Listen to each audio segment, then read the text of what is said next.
The 2016 Indian Auto Expo has been all about the SUV, and there have been 17 important launches and displays of brand new vehicles or vehicles that we've seen a little before. Now we'll take you through all of them, every single one, a little detail on everything, pictures, videos, the lot. So let's start. The BMW X1, brand new, completely new platform, front wheel drive for the first time, diesel engines, will go up against the GLA and the Audi Q3, expected a couple of months from now, price point about 30-35 lakhs. The next one is the Chevrolet Spin. Now, we saw the car earlier a few months ago and we expected Chevrolet to give us prices here at the Auto Expo, but that hasn't happened. Expect prices to be out very soon in the next couple of weeks, with competition including the Maruti Suzuki Ertiga and the Honda Mobilio. Talking about Honda, they had the Honda BR-V on display in a diesel variant. Now we haven't seen the diesel before, but we have driven the petrol in Tokyo. Now what I really like about the car is the fact that it has 7 seats and enough place to actually fit 7 people. Prices, of course, in May when the car gets launched, with prices starting at about 8 to 10 lakhs, maybe a little higher for the top of the line versions. Now let's talk about Hyundai for a bit. The Creta has just won the Car of the Year from ZigWheels, and here at 2016 Indian Auto Expo they have 2 SUVs on display, the all-new Tucson and a concept, the Carlino. Now while the Tucson will be priced at about 18 lakhs and launched a couple of months from now, what really interests us in particular is the Carlino. Now what Hyundai has told us on the sidelines is the fact that the MPV project that was due this year will not be made. Instead, they will be concentrating a little more on the compact SUV segment because they know that cars like the Vitara Brezza are going to do really well and Hyundai needs a car in that segment. Jaguar, stunning F-Pace. Jaguar's first ever SUV will make it to India about a year from now. Price point of little over 1 crore, petrol and diesel engines. That is definitely something here that we're looking forward to driving. Now it has no real competition in the market apart from the Porsche Macan, and it will definitely do a little bit more in terms of sales for Jaguar India. So Mahindra did not really have a brand new SUV on display because they've just launched the KOE 100, but what they did have was a very interesting concept. Now we don't know whether it will really make it into production, we highly doubt it, but the XUV Aero concept is certainly one of the prettiest cars to come out of the Mahindra stable in a long time. On the other hand, SsangYong did have a car that will make it into production and will be launched very soon, the brand new Tivoli. Now this SUV is what we here at ZigWheels think will do a lot for the SsangYong brand in India by bringing in a whole new design language, plus doing a lot for the SsangYong brand in general, considering the fact that the Rexton, which came before it, did do quite well in the initial stages of its life cycle. Now, coming to one of the most important cars of this year's Auto Expo, the one everybody's been wanting to know about, everybody's been wanting to see, and the maximum crowd puller, the Maruti Suzuki Vitara Brezza. So the Brezza will only come with a diesel engine when it is launched a couple of weeks from now, making 90 PS of peak power and 200 Newton meters of peak torque, 5-speed manual gearbox, front-wheel drive, like every other Maruti car. But what we really like is the way it looks and the overall proportions and dimensions of the car that really look nice. It will currently go up against the likes of the Mahindra TUV 300 and the Ford EcoSport, both of which are doing quite well in their own markets. Mercedes-Benz, on the other hand, had 2 cars on display in the SUV category. The all-new GLC, which will come to India in about later half of 2016, and the concept, the G500 4x4. Now let's talk about the GLC first.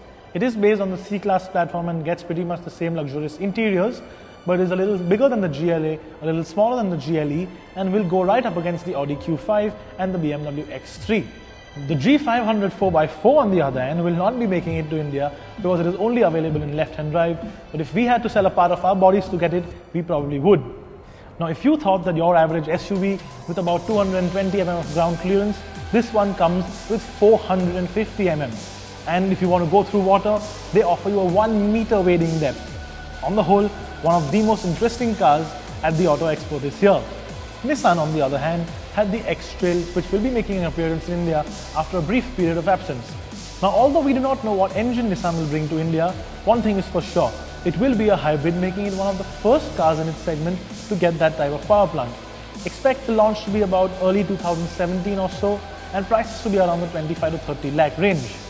Now the Renault Duster was launched in 2012, and in this year's Auto Expo they have brought along. Now although it is not a completely new car, you do get new headlamps, a new grille, new tail lamps and new set of wheels on the outside.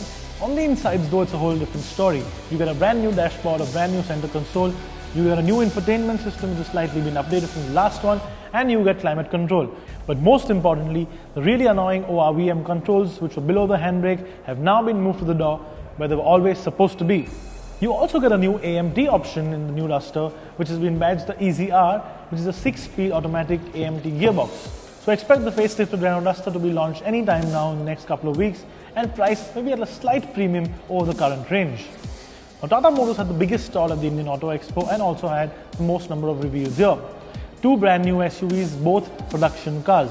The Tata Hexa, which is the replacement for the Ariya, will be available very soon, and expect prices to be around the 18 lakh range and maybe above the 20 lakh point for the really top of the line versions. The big one from Tata Motors though is the Nexon, a compact SUV completely different from what we've seen from Tata Motors in the past. It is based on the same platform that the Bolt and Zest come out of and is front-wheel drive with both petrol and diesel options, and maybe even an automatic diesel a little later. Now the Nexon that you see here is a production-ready car. It is not a concept and will be available in India maybe early 2017 or mid 2017 at a price point of about 7 to 8 lakhs. It will go up against the Vitara Brezza, which would have already made its mark with about a year of sales, and other popular cars like the Ford EcoSport. Now from one popular car at the Auto Expo to another, the brand new Innova. Now we've been getting a whole bunch of queries for this car because the old Innova was with us for over a decade, and this is the first time it has been completely revamped. It looks much better than the last one, brand new exteriors, brand new interiors, a little bit more space, and we think a little bit more comfort as well. Now the new Innova has been given the name the Innova Krista and will get both petrol and diesel engines with a new sub 2 litre diesel engine planned as well. It will also get an automatic and a manual gearbox, but it will be priced at a slight premium over the current range. So expect the Innova Krista to be priced at a slight premium over the current Innova, with prices starting maybe at about 15 lakhs and going all the way to the 20 lakh mark for the diesel automatic versions. And so we come to the last car on our list, the Volkswagen Tiguan. Now although the one shown here is a slight concept, expect the car to be launched about mid 2017 with a little bit of change from what you see here today. Now we think prices could be around the 22 or 25 lakh rupee range, with competition like the Hyundai Tucson and the SsangYong's Tivoli playing a major part. So as you can see, with over 17 new concepts and production vehicles, 2016 will be definitely known as the year of the SUV for the Indian Auto Expo. So for more on all of these cars, stay tuned to zigwheels.com.